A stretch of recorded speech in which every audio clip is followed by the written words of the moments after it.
SIR-മായി ബന്ധപ്പെട്ട ചില വീഡിയോകൾ നമ്മുടെ ചാനലിൽ ചെയ്തിരുന്നു. ഇപ്പോൾ SIR-മായി ബന്ധപ്പെട്ട പല ആശങ്കകൾ തുടർന്നുകൊണ്ടേയിരിക്കുകയാണ്. ഇപ്പോൾ ആശങ്ക ജനങ്ങൾക്ക് മാത്രമല്ല, രാഷ്ട്രീയ പാർട്ടികൾക്കും ജനപ്രതിനിധികൾക്കും ഈ ആശങ്കകൾ ഇപ്പോഴുണ്ട് എന്നാണ് ഓരോ ദിവസവും പുറത്തു വരുന്ന വാർത്തകളിൽ നിന്നും മനസ്സിലാവുന്നത്. പ്രത്യേകിച്ചും കേരളം പോലെയുള്ള ഒരു സംസ്ഥാനത്ത് SIR നടപ്പിലാക്കിക്കൊണ്ടേയിരിക്കുമ്പോൾ പലരുടെയും പേര് അന്തിമ പട്ടികയിൽ നിന്നും പുറത്തു പോകുമോ എന്നുള്ള ആശങ്കകളാണ് ഓരോ ദിവസവും വന്നുകൊണ്ടിരിക്കുന്നത്. ചില ആളുകളുടെ പേരുകൾ വെട്ടിമാറ്റുന്നു, ചില ആളുകൾക്ക് ഹിയറിങ്ങിനുള്ള നോട്ടീസ് അയക്കുന്നു, ചില ആളുകളെ വോട്ടർ പട്ടികയിൽ നിന്ന് പുറത്താക്കാനുള്ള അപേക്ഷകൾ നൽകുന്നു. ഇങ്ങനെ പല രീതിയിലുള്ള ആരോപണങ്ങൾ, പ്രത്യാരോപണങ്ങൾ വരുന്നുണ്ട്. ഇലക്ഷൻ കമ്മീഷനെ സംബന്ധിച്ചിടത്തോളം ഇലക്ഷൻ കമ്മീഷന് പല ചോദ്യങ്ങൾക്കും ഉത്തരം ലഭിക്കുന്നില്ല എന്നുള്ള ആക്ഷേപം ആദ്യം മുതലേ ഉണ്ടായിട്ടുണ്ട്.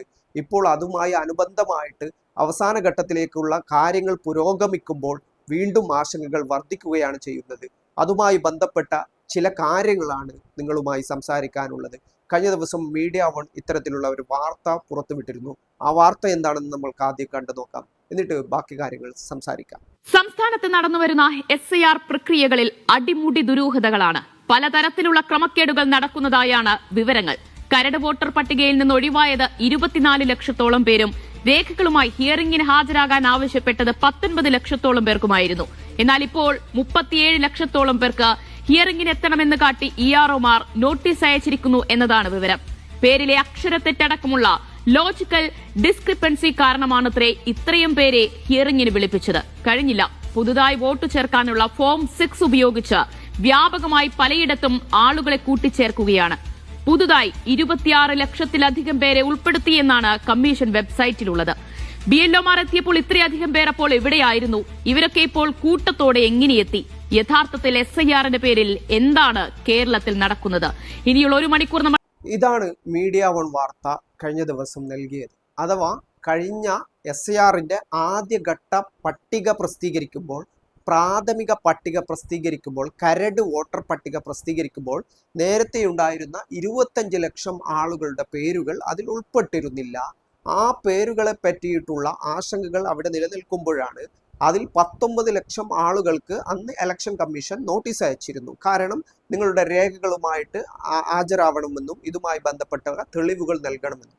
പക്ഷേ ഇപ്പോൾ അതിൻ്റെ പ്രോസസ്സുകൾ പുരോഗമിച്ചു കൊണ്ടിരിക്കുമ്പോൾ ആ സംഖ്യ എന്നുള്ളത് ഈ 25 ലക്ഷം 19 ലക്ഷം ഹിയറിങ്ങിന് ഹാജരാവണമെന്ന് നോട്ടീസ് അയച്ച ആളുകൾക്ക് പുറമെ ബാക്കിയുള്ള 18 ലക്ഷം കൂടി, അതായത് ആകെ മൊത്തം 37 ലക്ഷം ആളുകളെ പുതുതായിട്ട് നോട്ടീസ് അയച്ചിരിക്കുകയാണ്. അതായത് 37 ലക്ഷം ആളുകൾക്ക് ഈ അന്തിമ കരട് വോട്ടർ പട്ടിക പ്രസിദ്ധീകരിച്ചതിന് ശേഷം നോട്ടീസ് അയച്ചിരിക്കുകയാണ് ഇലക്ഷൻ കമ്മീഷൻ.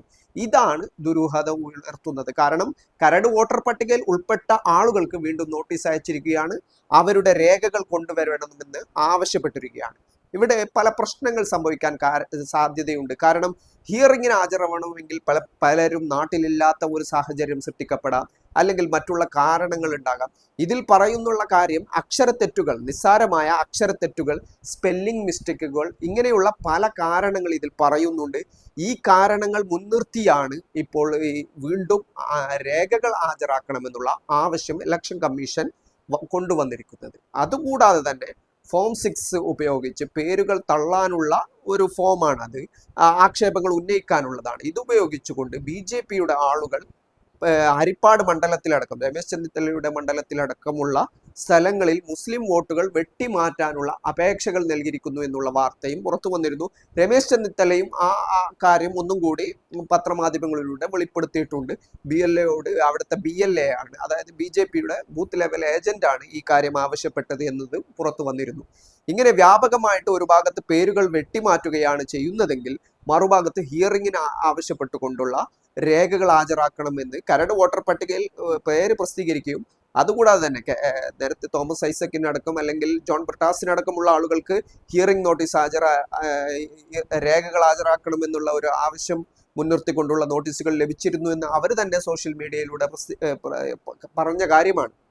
ഇങ്ങനെ ആശങ്കകൾ സൃഷ്ടിക്കുന്ന കാര്യങ്ങളാണ് ഒരു ദിവസം സംഭവിച്ചു കൊണ്ടിരിക്കുന്നത്. നേരത്തെ ബീഹാറിൽ സംഭവിച്ചതുപോലെ, ബീഹാറിൽ 50 ലക്ഷത്തോളം ആളുകളെ വോട്ടർ പട്ടികയിൽ നിന്ന് പുറത്താക്കിയിട്ടുള്ള ഒരു തെരഞ്ഞെടുപ്പ് പ്രക്രിയയായിരുന്നു. കേരളത്തിലെ അന്തിമ വോട്ടർ പട്ടിക വരുമ്പോഴേ ഇതിന്റെ യാഥാർത്ഥ്യങ്ങൾ എന്താണെന്ന് മനസ്സിലാവുകയുള്ളൂ, എത്ര ആളുകൾ പുറത്തുപോയി എന്ന് മനസ്സിലാവുകയുള്ളൂ.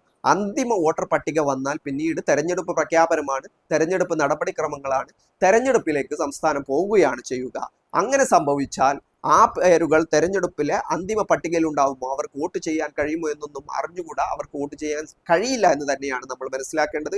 കാരണം അന്തിമ പട്ടികയിൽ, വോട്ടർ പട്ടികയിൽ പേരില്ലെങ്കിൽ പിന്നീട് തെരഞ്ഞെടുപ്പിൽ വോട്ട് ചെയ്യുക അസാധ്യമായ കാര്യമാണ്. പക്ഷേ അതിനുശേഷം പട്ടികയിൽ പേരില്ല എങ്കിൽ ഏതെങ്കിലും രീതിയിലുള്ള നിയമ നടപടികൾ സ്വീകരിച്ച് പേര് കൊണ്ടുവരാൻ സാധിക്കുമോ എന്ന് ചോദിച്ചാൽ അതിനുള്ള സാവകാശം ലഭിക്കണമെന്നില്ല. ആ വോട്ടർ പട്ടിക ഉപയോഗിച്ചുകൊണ്ടുള്ള വോട്ടിംഗ് ക്രമീകരണത്തിലേക്കായിരിക്കും സംസ്ഥാനം പോവുക. ഇതാണ് യാഥാർത്ഥ്യം. ഈ ആരോപണങ്ങൾ മുഖ്യമായിട്ട് പോകുന്നത് BJPയുടെ നേർക്കാണ്. BJP ആണ് പല സംസ്ഥാനത്തും ഇത്തരത്തിലുള്ള ഇലക്ഷൻ കമ്മീഷനിൽ ഉള്ള സ്വാധീനം ഉപയോഗിച്ചുകൊണ്ട് ഇത്തരത്തിലുള്ള കാര്യങ്ങൾ ചെയ്യുന്നു എന്ന് മനസ്സിലാക്കിയിട്ടുള്ളത്.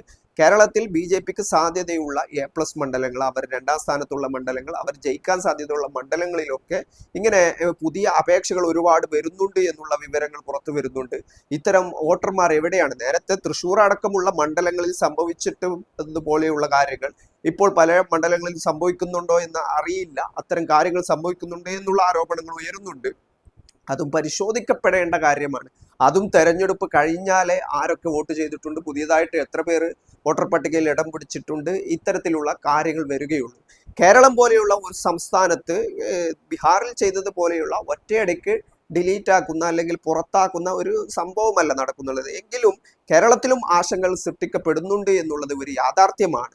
ഇത് പല രീതിയിൽ, പ്രത്യേകിച്ചും ന്യൂനപക്ഷ മുസ്ലിം വിഭാഗങ്ങളെയാണ് ഇത് ഏറ്റവും കൂടുതൽ ബാധിക്കുക എന്നതാണ് ഓരോ ദിവസങ്ങളിലെ വാർത്തകളിൽ നിന്നും മനസ്സിലാവുന്നത്. ഇന്ത്യയിലെ പല സംസ്ഥാനത്തും ഇത്തരത്തിലുള്ള വാർത്തകളാണ് റിപ്പോർട്ട് ചെയ്യപ്പെട്ടിട്ടുള്ളത്.